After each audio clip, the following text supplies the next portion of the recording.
on, Foxy. It's your birthday. Not for real, just for play. This is Cree Summer, and Moana Nui will be right back.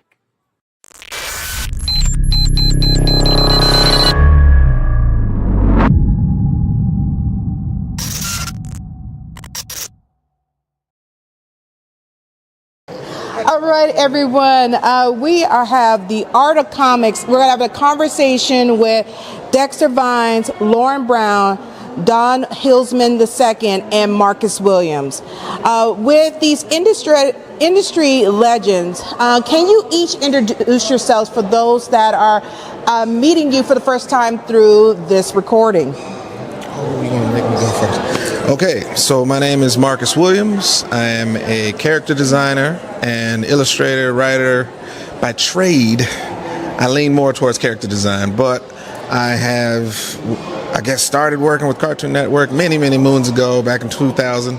And I've just progressed. I've worked with Marvel, DC, Sony, Warner Brothers, all these other people.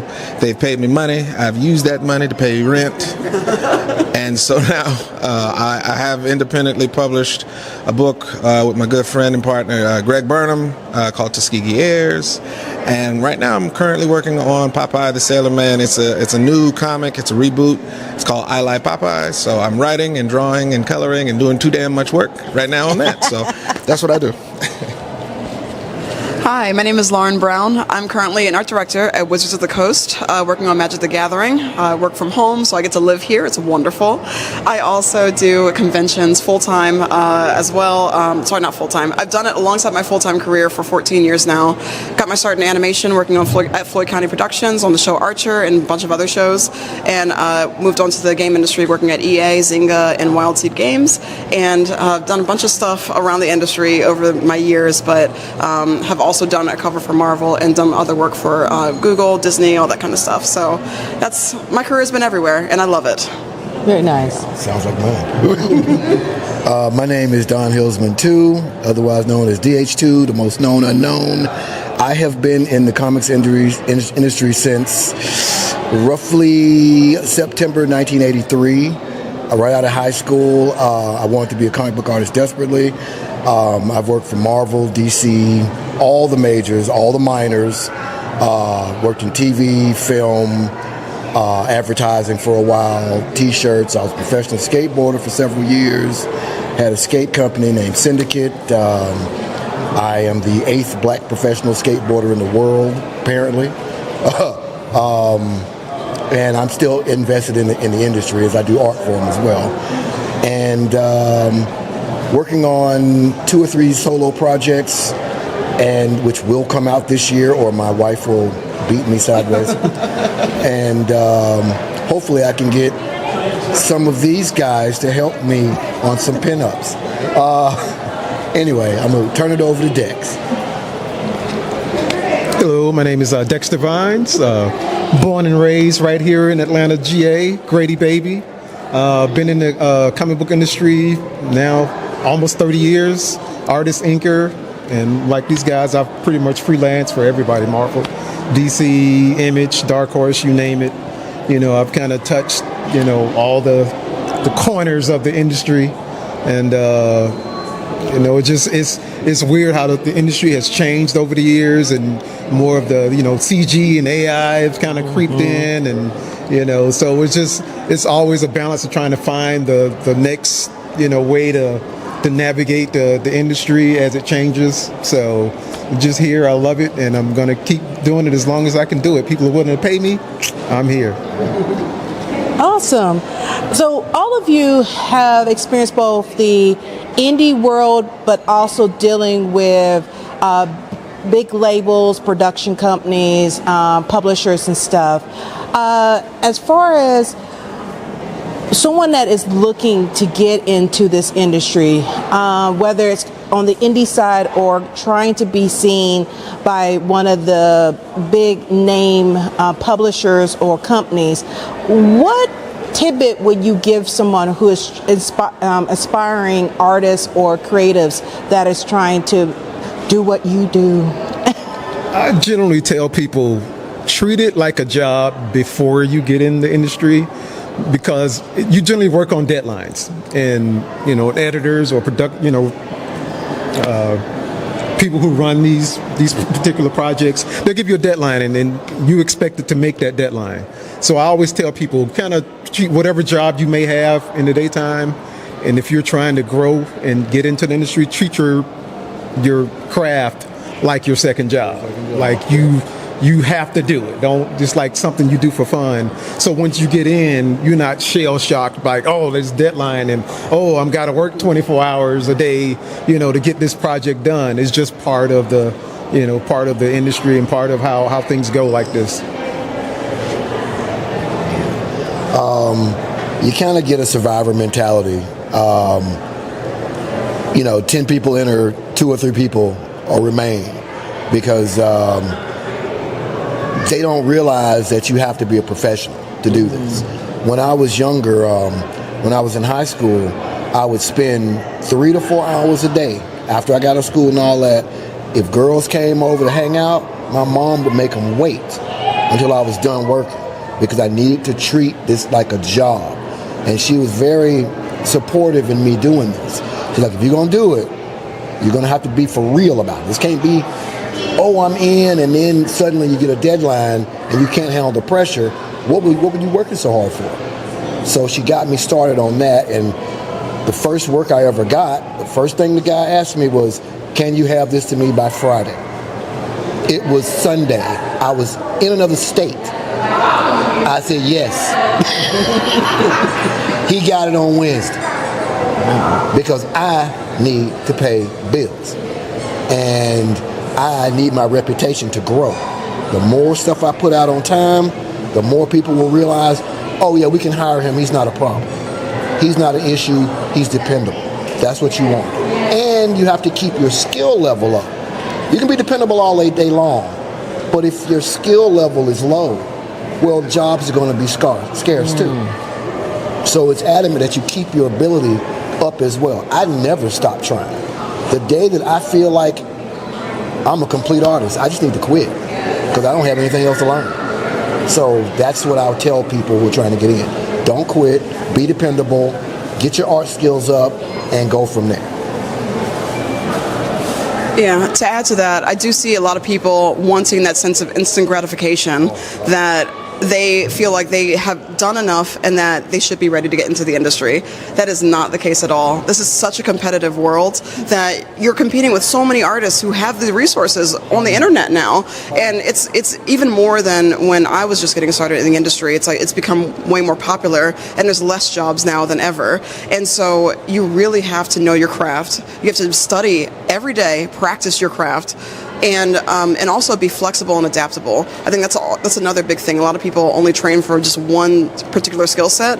As you can hear from all of us have been amongst different parts of the industry, because we've kept an open mind and see like, what can come next? What can we use, and how can we apply it to what we do? It's like you really have to keep that flexibility open, because you never know if a pandemic will hit and conventions are gone. You'll never know if there's a recession and now you have to figure out a new way to make money. You never know that there's AI that's trying to take a bunch of different jobs, and so you have to find out what your niche is. How do you create your work in the way that only you would make it, so that you're not a copy of somebody else already in the industry. You can't compete with that. They do it 8 hours a day already. So you really have to be adaptable, flexible, and hone your craft to a sharp point. It's so weird that you said if a pandemic happened. We actually survived. We survived that pandemic. that scenario and still are here. So, but no. So specifically, I think to the question, it's like visibility is important, and I've never thought about me posting consistently being a part of my ability to get a job. But I've never met the people that do the job. There's people that find talent. They're talent scouts. I've never met one of these people in real life, but they scour the internet, they scour social media, all day, every day. And apparently that's how I've gotten most of my jobs. Yes. But it's because I picked a lane in my art and my message and my goal as an artist, which is to show what the industry is not showing enough of. which is, if you've ever been to Tony's shop, or if you've ever, it's black and brown superheroes or characters. I'm a character designer, like I said, so I'll design or redesign a character. Storm is one of my favorite to draw. But for instance, she's had a perm for 30 years in Marvel Comics, and I'm like, well, she's a black woman and she makes moisture in the air. I don't know if they know what that does to perms. So She got that silk press. you know, She used that electricity for Right. the first silk press. exactly. So in my art, I'm like, well, there's representation missing from this amazing character. I'm going to draw her with a blowout, with dreads, with, you know, short curly, you know, Afrocentric hair on purpose, because Marvel is not focusing on that. If they do, it's some little, you know, it's an approach. But I'm like, I was married for 14 years. I know what it smells like. I know the texture. I know all of these different hairstyles by heart. So when I draw that and I fill up my timeline with characters that look like that, I will absolutely focus on the skin tone. There's talent scouts. I got this job at Sony as a lead character designer for the show Young Love. I have no idea how I got it because I didn't apply. But when I got there, the EP was like, wait, how did we find you? I was like, I don't know. I just got an email. But then I actually spoke to the talent scout at Sony. She was like, oh, yeah, I'm the one that scoured your timeline. Thank you for having such a very clear portfolio, because I don't post about food. On my social media, it's a portfolio. I don't have any personal stuff on there, and it's literally people being able to see you visually online. If you're looking for work, Dex said it, post as though you're already doing a job. So I have a character design portfolio online, even though that's not my intention. That's what I post, but that's what scouts are looking for. And they were easily able to say, hey, this guy can draw black characters that look animated, and we need that. So I was able to get that job, and that's honestly how I've gotten a lot of my jobs in the industry. So being visible and actually knowing what it is you are, I guess, striving to be hired for. Make your portfolio online look like that, and that will take time, because the Popeye job that I'm doing now, I posted a fan fiction 2020. I didn't get the job until 2022. But that's just because that's how long it took for them to find it. Yeah. So, but I did it and I was done. I was on to the next thing, but it's on the internet now. So it got passed around and he found it, didn't know who I was. So people in the comments was like, that's Marcus Williams' work. He found my page, emailed me, and that's where the opportunity landed. So here I am. So, yeah. So y'all brought it up earlier. Right now, one of the fights for a lot of creatives is AI. A lot of people are leaning into it to write and also create the art, AI. quote unquote, art with AI. So as creatives that is in this industry, what is your stance with AI, and how do you think it can help but also hinder the industry by using it? I love this question. So, I'm going to go back again. I got Photoshop in 99, my first copy, right? This very same question and conversation happened back then between traditional artists and, quote, digital artists. And digital artist was a brand new title at the time. Sure enough, it was feverishly debated. Oh, you're not a real artist. If you use that, that's not real art. And I mean, mad. These people were mad, but I was young. I was talking to a mad artist at the time. He was livid. Granted, he was working for the industry, and guess what the industry was asking him to do? Hey, learn this new software thing. And he's like, I won't do it. I'm against it. This is not real art. Guess what? Guess what the industry did in less than 3 years? Completely sided with what is the quickest thing production-wise. So it's a tool.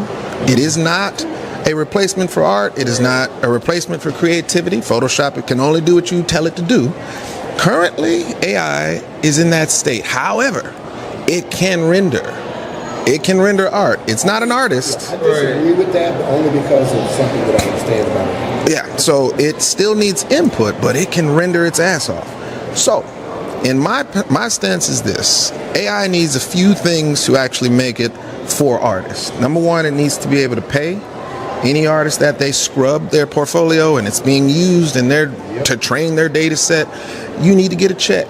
You need to be notified before they ever put it out and say, hey, do you want your art to be used? If it's used, here's your check amount. Do you want to say yes or no to this? If you say no, it's pulled from their data sets, never used. If you say yes, you get as much money as they promised you, right? But here's the second part, which is to say, I'm not threatened by AI because I'm not just a renderer. Creativity is the one thing. Now, I come up with stuff, like I said earlier, that I haven't seen before. So a creative artist is not in danger, technically. depending on your skill level, a creative artist is not in any danger because the industry needs creativity still. AI has not replaced creativity. It may. We're getting there. We're getting real close. If AI wakes up tomorrow and says, hey, I had a dream last night. Here's some cool stuff I came up with, and it's brand new. No one input that stuff. Then we may be cooked. But my idea is that if I can teach my own AI, because AI agents is a thing I've been studying and keeping my finger on the pulse, you can actually put together your own AI assistant or agent and plug in the types of things you want your AI to do. If I can clone my style, teach it to an AI, and I own that AI, and I can actually license that out to Sony, Marvel, whoever, whatever, and I get a check. And it's not like a small check. It's the same amount that it would cost for me to do it. But it draws like I taught it to draw. I trained my own AI, and now I'm still Marcus. If you want me to create something from scratch, hire me. If you just want to use my style to stylize your cover of your book, children's book, whatever, then I'll license you my AI. And I can replicate that 7,000 times because it's my AI. It's my product. So at that point, again, is it replacing me? No. Is it doing work for me? Yes. Photoshop makes my job easier and quicker because I know how to use that software. If AI becomes a tool that makes my job quicker and easier, but I can actually clone and say there's 7,000 Marcus styles, or this AI is me, but 7,000 different people can use it, and I'm on the beach drinking some mai tai, whatever I need to do, then I'm not going to be mad at it. It's when I choose to use it, that's what I would do. But I don't think I don't think people are, it's so weird. And it's a real good debate because artists have been doing what AI is doing currently for years. Every single artist that's sitting here can say, hey, who inspired you to draw? How did you learn how to draw? What artist is your favorite? Oh, I studied so-and-so for years. Did you? Yeah. It's not a clone. It's just, it's part of your experiences being put into you and then it comes out. The difference with AI is, one, it will never tell us if it reaches a singularity. It could be right now. If AI is trained to think like a human brain, it won't tell us, and it will also eventually at some point see us as a threat because we created it. My problem with it is it's not conscious. It can't create. It's not connected to a quantum field like we are, and it has no microtubules. There's no way for it to be intertwined with a quantum network that the rest of the world, animals, plants, etc., are on. That being said, it is a tool. It can be a helpful tool or a dangerous tool. I feel sorry for people like Stanley Lau, like Art Journal, who has literally pulling his hair out because people are scraping his art. I saw something I thought was his. Nope, it's AI. And what can he do? He spent years honing that style to look perfect, crystal clear, just to have it scraped and stolen because it's sellable. Now, that's not creative. all an AI does is basically run around the internet, grabs what images it needs, cobbles them together, and like you said, it renders it. But it doesn't have the human experience. It can't see the nuances that we can, and that's fine because it's supposed to be a mimic of us anyway.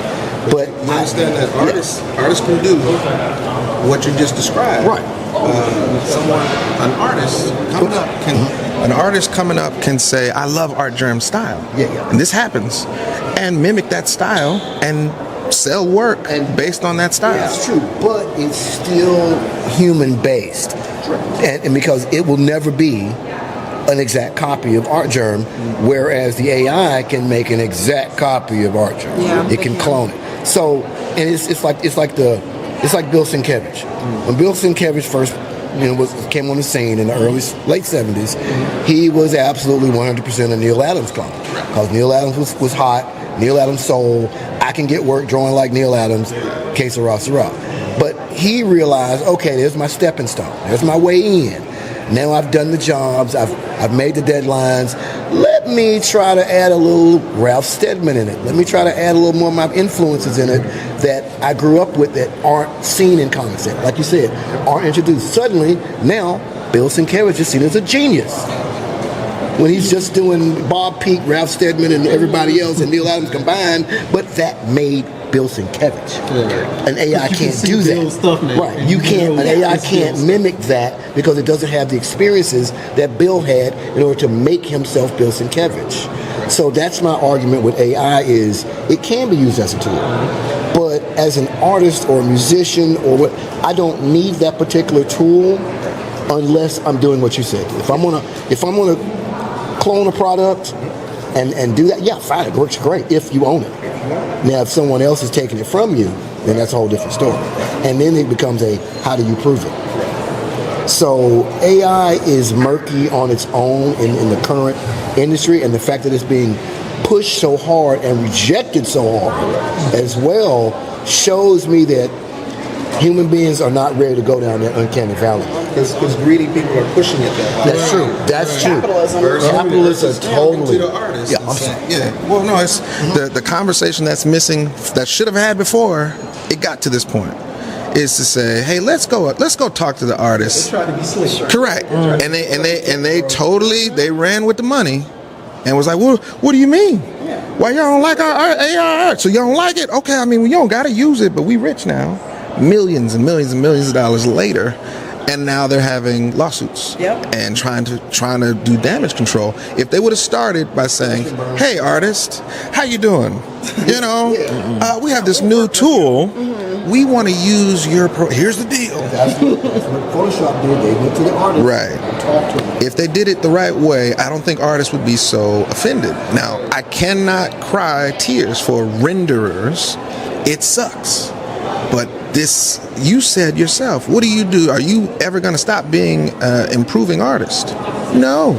I'm like, if you just render art, it's okay to do that. But when Photoshop came, you realize you have to change. You have to upgrade. You have to improve or do something, add something to your mix in order to compete in an industry that's changing. The beauty about Photoshop was it was a really quick decision. Like you said, is it faster?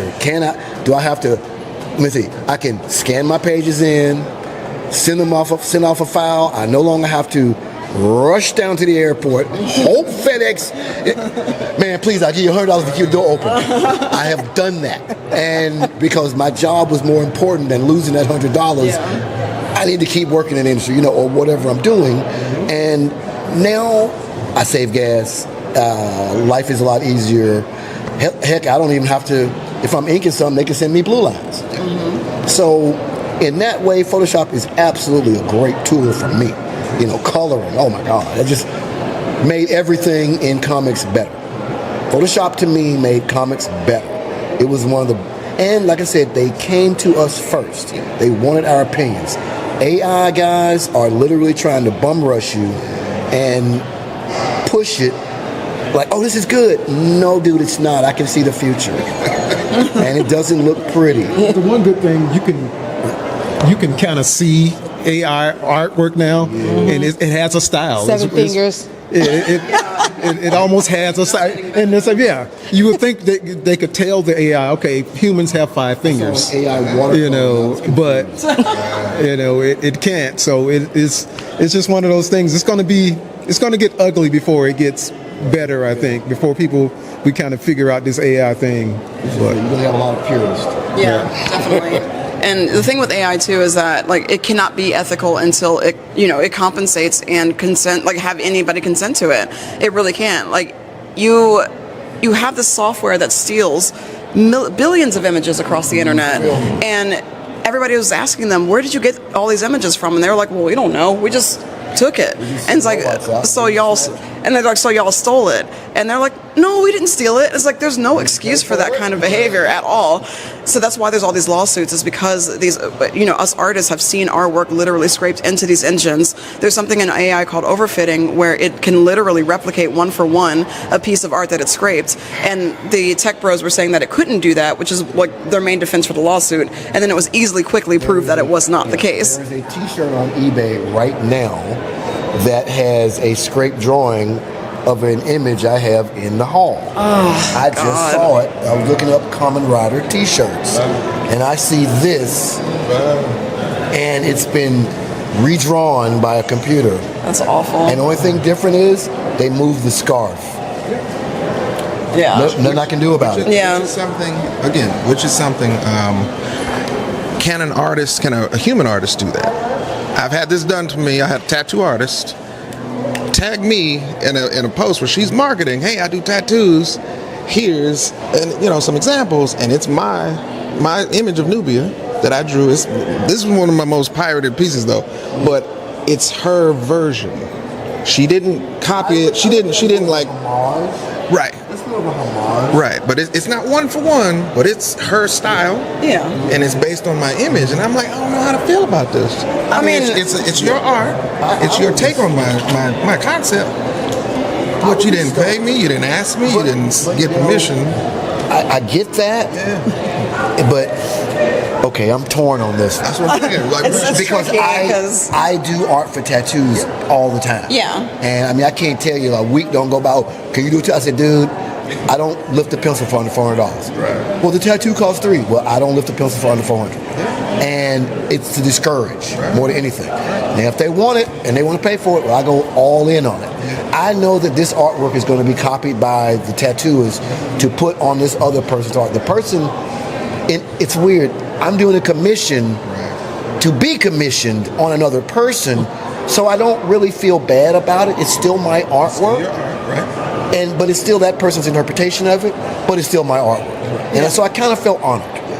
It was put through their filter. Right. Like basically the filter of their experiences and what they found interesting enough to even deem to copy. And it's still a copy. I don't condone it, but the entire illustration industry has been established upon other people's styles, and like people found a way to make it their own and like had a whole career based off of that. But that all requires skill. Not everybody can do that. Not everybody will have the skill to be able to copy a style enough to even look like remotely what that's supposed to be copied of.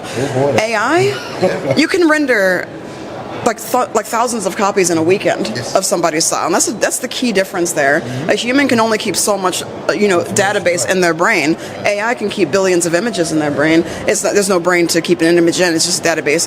But so I think the reason why it's different from just a tool is because a tool has never before been able to create the end result for anybody. Photoshop can't create. Photoshop can't make anything for you. You got to make everything in Photoshop. You got to know how to use the tool. You got to learn. It takes tons of time. It still takes me 20 hours to finish an illustration in Photoshop. And then if you lose the file, then it's gone. But AI can just make that whole thing in a minute. Right. And if and that's file, it just dupes it.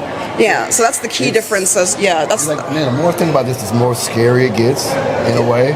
All I say for AI, in all seriousness, is there needs to be it needs to follow Asimov's rules. That's not going to happen. They've already made robots that can kill, so that's out. Since that's out, we need a kill switch. We need a kill switch that will shut it down burn it out, wipe all that info. Like I say, since it's not a living thing, it will probably never reach quantum consciousness. It may reach some form of crude consciousness, but even bugs are on a quantum level. So it will be a false consciousness that hopefully can't interfere with ours. I would hate to think that an AI could figure out how to go into the quantum realm somehow and do whatever it wants to do. Yeah. But that's as soon as it gets a body. As soon as they finish the body, I'm sorry. As soon as they get the body, because they're set now. You can buy a little drone, a little Android now. It's $15,000, right? You can get one in your house, but they're gonna attach. And I just found Sesame.com. Have y'all seen that movie Her? Yes, with Joaquin Phoenix. Yeah. You haven't seen it? Oh, you gotta watch it. So it's all they did is they said nobody but the best conversational AI you can think. Right, and this was 2013, I think, when this movie came out. It was science fiction because it was so human-like you couldn't tell. And it was like Uncanny Valley. The actor, he was like, "This is so strange." She's like, "Is it? Is it strange? Why?" They've got that now. It's called Sesame.com. It's not a product yet, but it's called a research, project now. But it's on par with the movie. The dude is arguing. I watched a couple YouTube videos. He's arguing with this thing, and it's instant.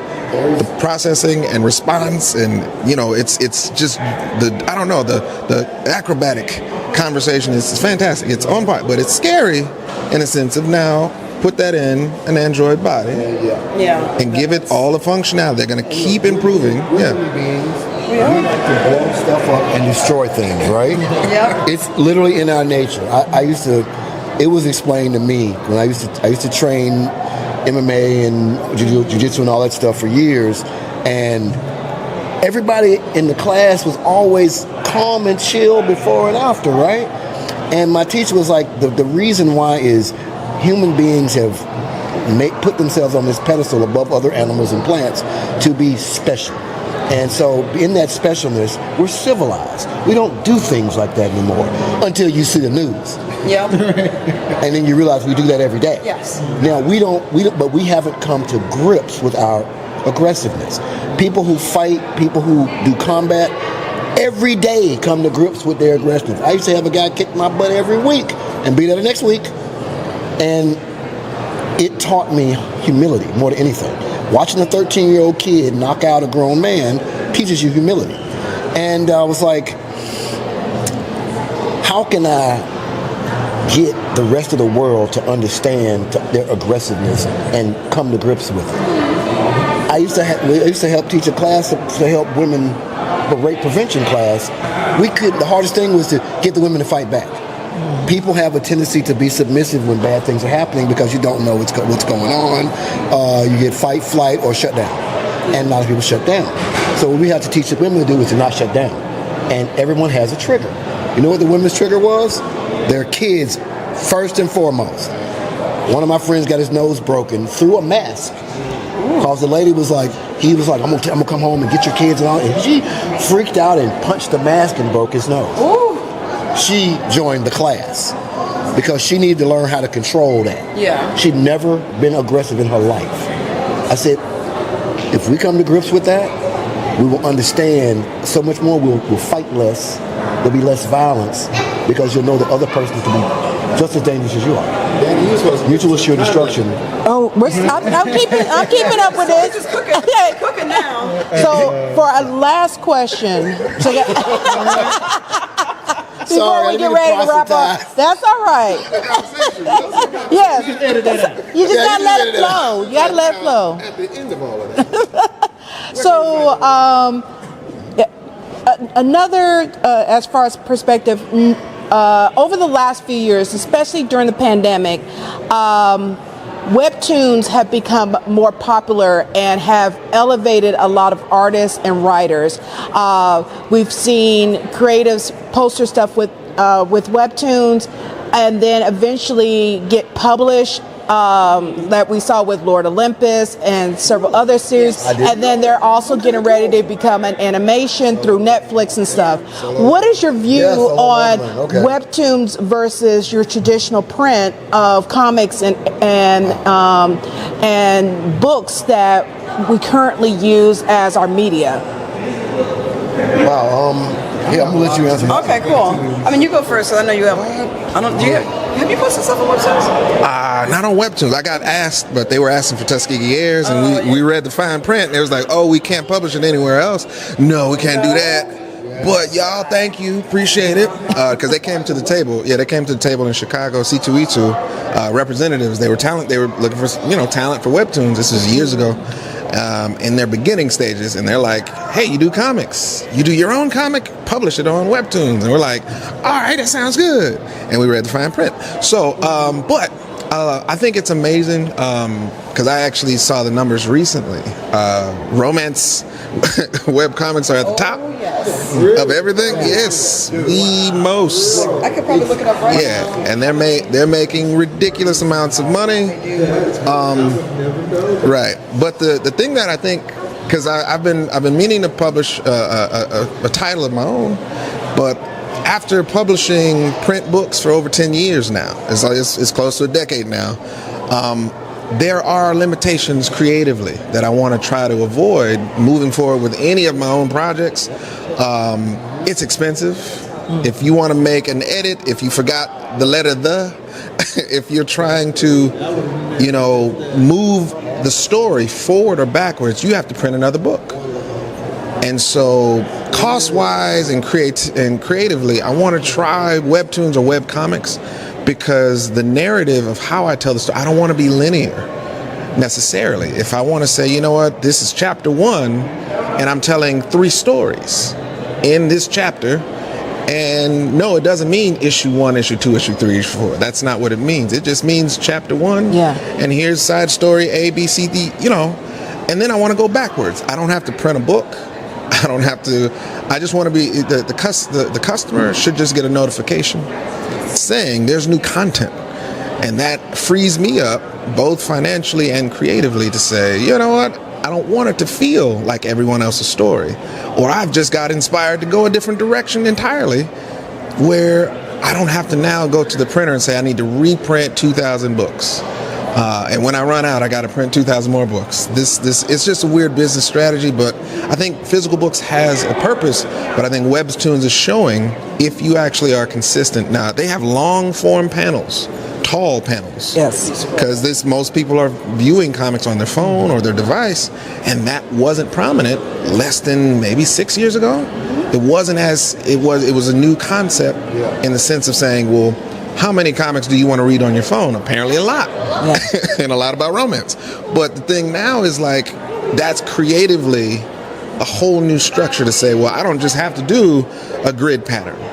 I want this panel to be this tall, and I want to see all of this explosion, and as you scroll up, you see all of these details and things that you couldn't show in a print book. It wouldn't even make sense. You can do a splash page, but it won't be this tall.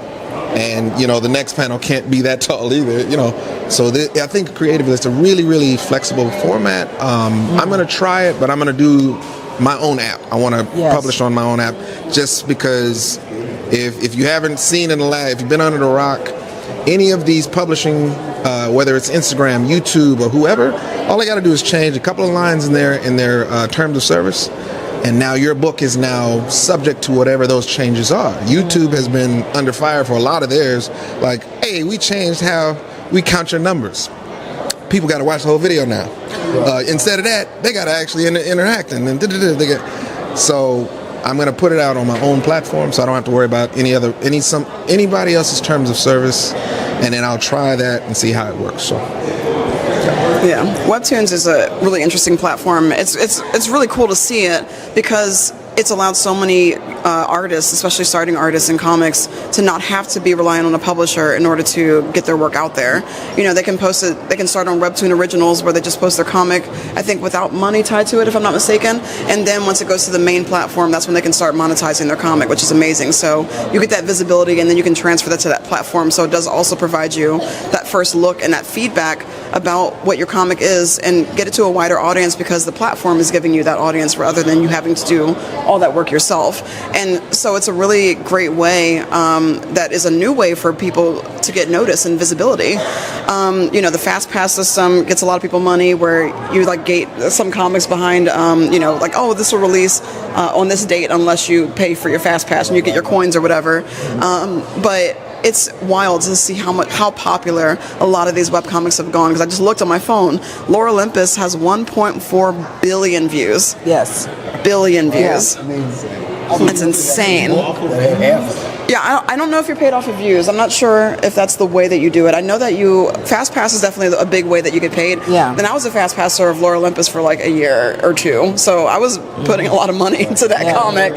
And like if I was doing it, and like you know all my friends were doing it, I can only imagine how many people are actually paying to Fast Pass. And I think there's other terms that they pay you through as well. But I know she got a whole team of people helping make that comic because you have to. There's no way.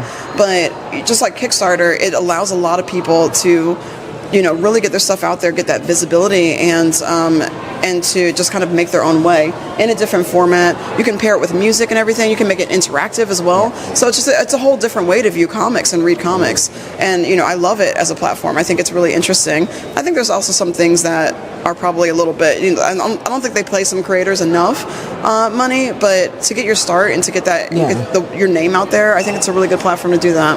And so I'm glad that Webtoons exists. Yes. And yeah, I think there's more chances for other platforms like that to exist. Yeah, because now they got more competition. Because they started, but now there's more Webtoon like Tapas and stuff. Yeah, Tapas, Lezen Comics, all that stuff. So there's a lot of platforms out there. Some of that I know about some of it, but I haven't even bothered with it.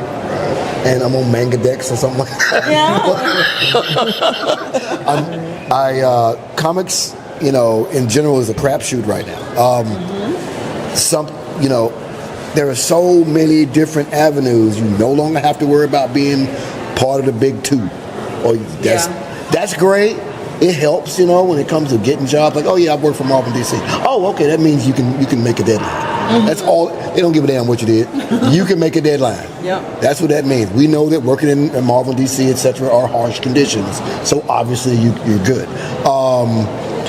But I love the independence. This very much reminds me of the 1980s when we had black and white boom, and people who either weren't good enough or didn't have the access to make it to Marvel, DC, or whatever the case, they did their own.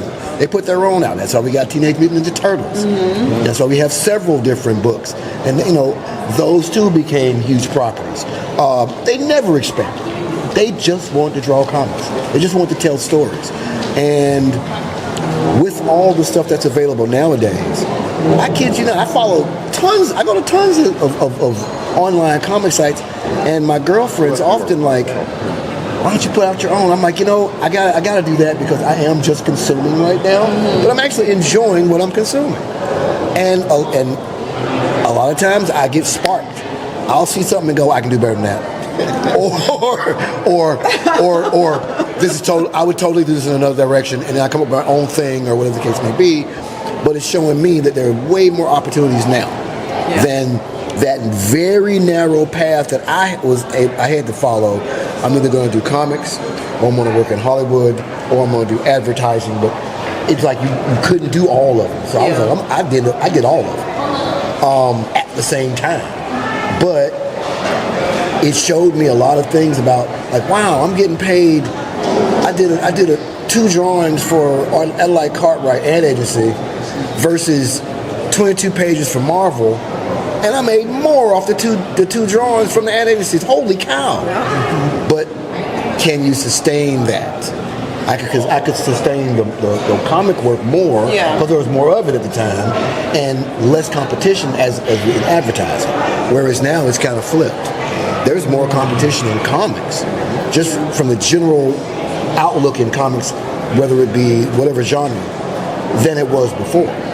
And competition's good because the cream rises to the top. Yeah. The rest becomes crap. I want to be the cream. Yeah. So I'm learning from all these younger guys and girls that, hey, you can do this too. You don't have to stick to this one path. Yeah. And it's been an eye-opener because I have a student that has taught me how to navigate certain places I never even realized. I'm like, oh my God, I feel like I'm seeing a whole new world now because of her. You know? Get off my lawn and come on in the house. Exactly. Right. I'm not shaking my head. I'm not shaking my fist at the sky. I'm asking people to come into the house. Yeah. So that's the one thing as an older artist I had to come to grips with. I don't want to be that bitter dude that it's this way and it should. I don't want to be that guy because I'm going to be looked at as a honorable legend in my 80s instead of a continually working artist that I want to die as. Yeah. I don't ever want to stop doing that. I think the coolest part is if you learn to use the new tools, because I don't think you have to master them, but because it's business. Yeah. If you treat it like the business it is, it's publishing, but it's digital publishing. Marvel and DC are still struggling, trying to understand this, get their hands around it. They're torn between two. Yeah. And it's like, but if you, as an independent, if you learn, creatives. correct, Right. correct. Whole different. Correct. And so as an entrepreneur and as a business person, if you're trying to do publishing in this current day and age, you have to learn, because AI is upsetting businesses completely. Yeah. And it's like they're letting go thousands and hundreds of thousands of people saying, well, we don't really need you anymore because this new tool has changed our business completely. Yeah. And it's doing the job that 17 people were doing. But if digital comics online comics is doing what it does, so Solo Leveling I mentioned initially, this is a Webtoons comic. Fantastic. I don't know if y'all saw it way back in I saw it when it came out, and I'm like, God bless you, this is too much work. It looked fantastic at the time. I'm like, this is amazing. This person deserves to get whatever they're trying to get because they put that much work into it. And now it's on it. Now it's an animated series. Yep. Correct. I don't know what the height of it was, or if they ever had to publish a physical book. But I'm watching the episodes with my kids every week, and I'm having a ball.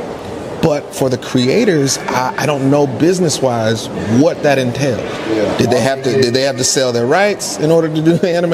Whatever it was, I'm sure they got successful enough with the webcomic to say, you know what? I just want to do animation with this. I want to get this comic, that was the main goal in the beginning.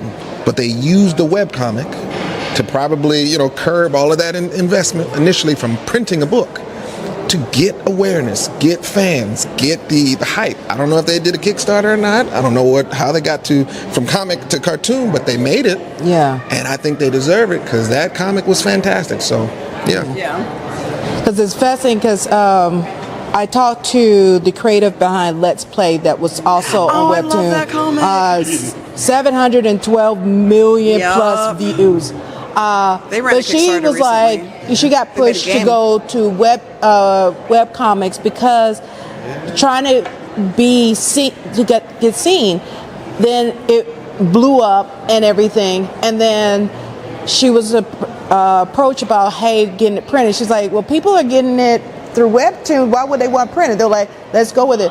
And then she was like, she was so surprised how the books were selling for each of the ones. Like, she's getting ready to release book 5 from the we want to own it. And so when I saw her at San Diego Comic-Con, they were like, they scheduled only an hour for her to do 6 autographs because she was there. They had extended because her line was so long for people buying the books, but also getting her autograph of their books, that she ended up doing autographs for 3 hours each day, and she was only going to do it one day because the fans, when they found out she was coming, they showed up. And it's one of those, she was like, wow, I didn't think they'll get that, but then because of how popular both the publishing copies are and the webtoon, now it's like, hey, we'll love to animate your show. So it's one of those, like you said, it's become a new tool to give everybody that stepping stone that you couldn't get with the big name Exactly. brands and stuff. And you It's can, the 80s all over again, digital. yeah. So it's And it's- reaching the world. Yeah, and it's your stories, your own stories. It's Yes. like you just get to tell your stories the way you want to tell them. And if people love it enough, they will support it in If droves. they don't like it, they will let you know. They will definitely let you know. But yeah, the creator of Let's Play, they ran a Kickstarter for an RPG, like a dating sim game. Yes. And it was very, very extremely funded. And so now it also creates the ability for your IP to be able to become something bigger than just the original comic is, which a comic is an amazing feat as is, but to be able to have it be a game or to have it be a show, which I believe Laura Olympus was having a deal with the Henson Company to get their show made into an animated series. And so all these things are possible when your work is unique enough. When you have a story that has that sense of appeal, people will notice it, they will love it, but you have to tell your stories first and foremost. Tell your stories any way you can, because ain't nobody going to be able to support your stuff if you don't tell your story in the first place. Yeah. Okay, so now we're getting at the end of our hour. Can you each provide how people that are watching this recording, where they can find you and also be able to purchase some of your works? Sure. Yeah, I can start. Yeah, you can find me at anywhere at Lab Illustration, LAB Illustration. That's on Instagram. That's on Blue Sky. I'm not really on Twitter anymore because we don't do that no more. On Facebook, but I have an Etsy store at labillustration.etsy.com. You can buy my stuff there. I also have a podcast called Painted in Color. It's a podcast about elevating marginalized and Black artists in the industry. We interview. We talk about the real life of being an artist, not just the highs, but also the lows. And so if you're interested in that, you can check that out on YouTube, but that's where you can find me. All right, we all need to continue our AI conversation on your podcast. Just so we have chapter 2. I think that'll be dope. So I'm Marcus the Visual on just about all the platforms. Don't laugh at my TikTok. I didn't know if it was going to survive, so I only did like 5 posts. But yeah, I like I said, I'm most of the things you'll find on Facebook, Instagram. I didn't leave X; I just stopped posting.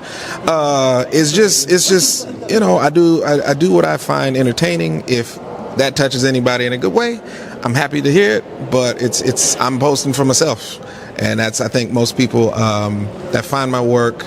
I had to be explained how my art affected other people, because I'm like, there's 50 million people drawing stuff. But I actually draw what I think is missing, and they're like, "Well, nobody else draws Storm with a kinky afro," and I'm like, "Really? You sure? Oh, okay. Well, that's cool. I guess so. Right? Yeah." And I'm like, "You got to be unapologetic about it because it's for me." Yeah. And I'm like, "If you don't like it, I don't care. If you like it, I care. I appreciate it." So, but yeah, I'm on all those things. And if you add a .com behind Marcus the Visual, that's my website. I am rebuilding my online presence. Currently, I'm on Blue Sky, but haven't posted anything. I'm on Instagram at Don Hillsman II, and also on Facebook is Don Hillsman II. My Instagram will be art only, and my Facebook is the Wild West, but I will have to change that to art only because my girl says to do that. And I listen to her advice. It's often what. I'm working on 3 books right now, and hopefully I'll be finished with the first one in about a week because I have to get it to the printers. And I will keep y'all tuned. I'll keep y'all, let y'all know. Nice. Here you go, Dick. For myself, I'm mainly active on Instagram, Dexter Inks, and that also has a link to my Big Cartel site where I sell original artwork, and I take commissions on there also. So that's the easiest place to find me. Okay, awesome. All right. Well, everyone, thank you for tuning in for this Q&A, fireside chat kind of panel. This was a little tweak from what the original plan was. So definitely follow these creatives.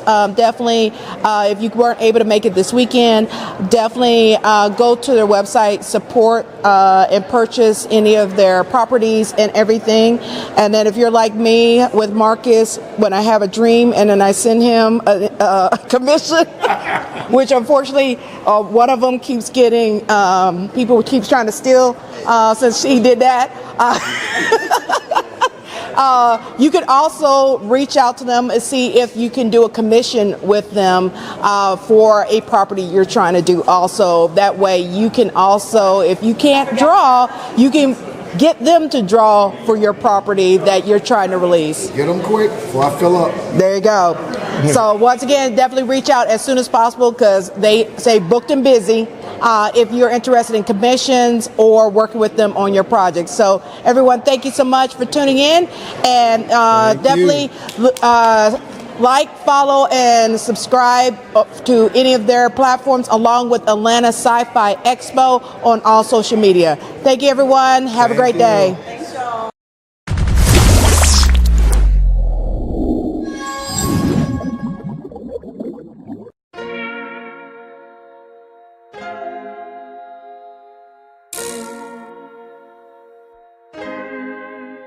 So many stories left to tell, even if we have to ourselves. Can't keep history on the shelf. If they won't tell it, we will. If this the land of the free, it was a freedom then, when they annexed Hawaii and called it Cedar Lands, without any type of payment and no signing off. Called themselves a republic in 1894. 1.2 million acres overtaken from the native Hawaiians. When they resisted, the West retaliated in violence and erasure. The Hawaiian language is banned as part of colonialism's plan to expand, yeah.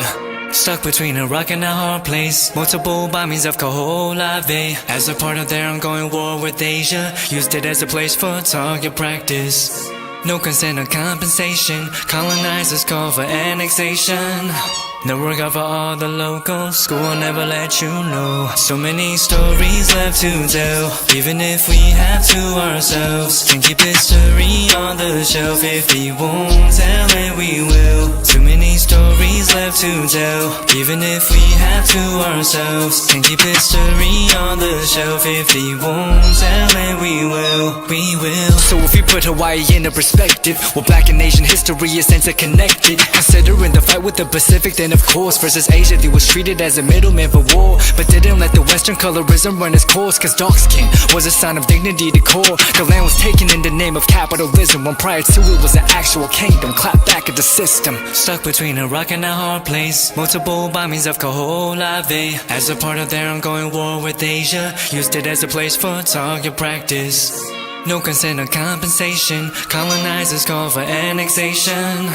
No work out for all the locals. School will never let you know. So many stories left to tell, even if we have to ourselves. Can't keep history on the shelf. If they won't tell it, we will. Too many stories left to tell, even if we have to ourselves. Can't keep history on the shelf. If they won't tell it, we will. So many stories left to tell, even if we have to ourselves. Can't keep history on the shelf. If they won't tell it, we will. Too many stories left to tell, even if we have to ourselves. Can't keep history on the shelf. If they won't tell it, we will. We will.